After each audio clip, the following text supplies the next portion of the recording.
Hello and welcome to Gardening at 58 North. Today I'm going to be replanting my elephant foot pine here. If you want to know the Latin name, you can pause the video and have a look there.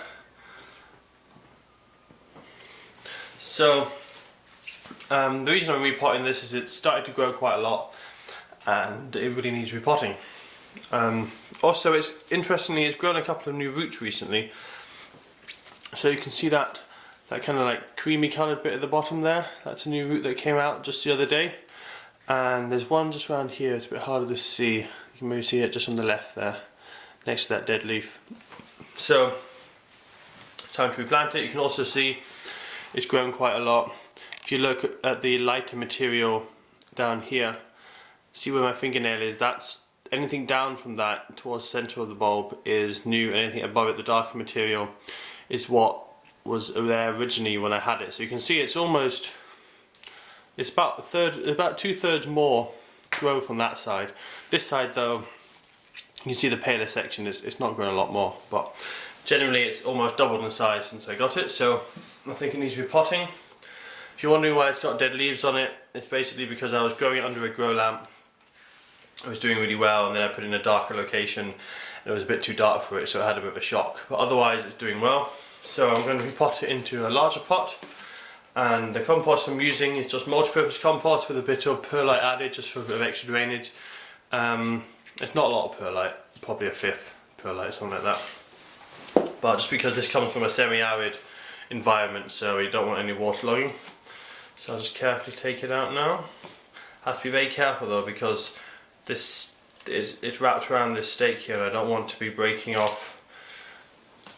I have to try and keep this stake level because otherwise it'll rip it off. So, interesting looking at the roots. You can see a lot of old dead roots there, and these are useless now, but you can see some nice new fresh roots growing down the side there. So it's obviously going into a new phase of growth, and same around here, you can see some new growth.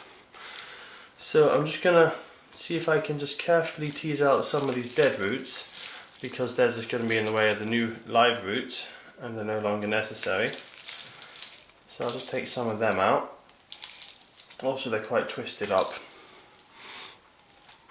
So that's as much as I really want to take out, because I don't want to damage these fresh roots. So I'll just check what kind of height I need. Put in the compost to the bottom, to that height. So that's about right.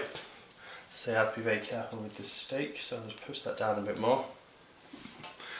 And then I'll just fill in around the sides with the compost.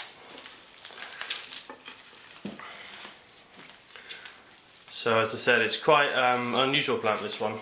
Not a lot of people have it as house plants. You quite often see it in the botanical gardens though.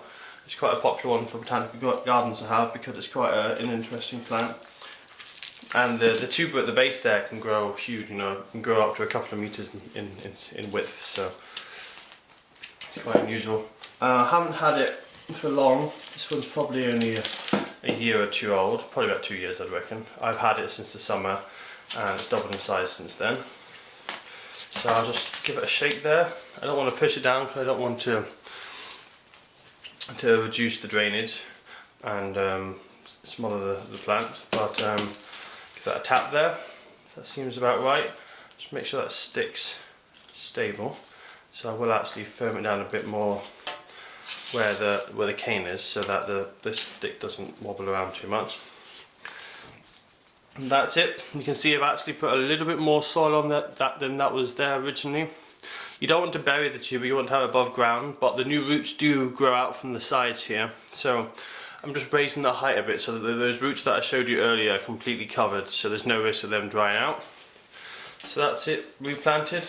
I'll give that a water to make sure that all this compost is washed down fine, and that's it for my elephant foot palm. So that should hopefully do quite well now, and I'll give you guys an update as it grows and gets bigger, because what it does is it'll really quickly grow a vine in just a few weeks, and then it'll just sit there with the leaves. It won't be obviously growing, but the leaves and the stem won't be growing, but the tuber down here will slowly grow, and you can tell, as I showed you before, the growing, because it's got the paler growth coming through. And if you look deep inside, you can just about see a bit of green as well, which is the very freshest of growth.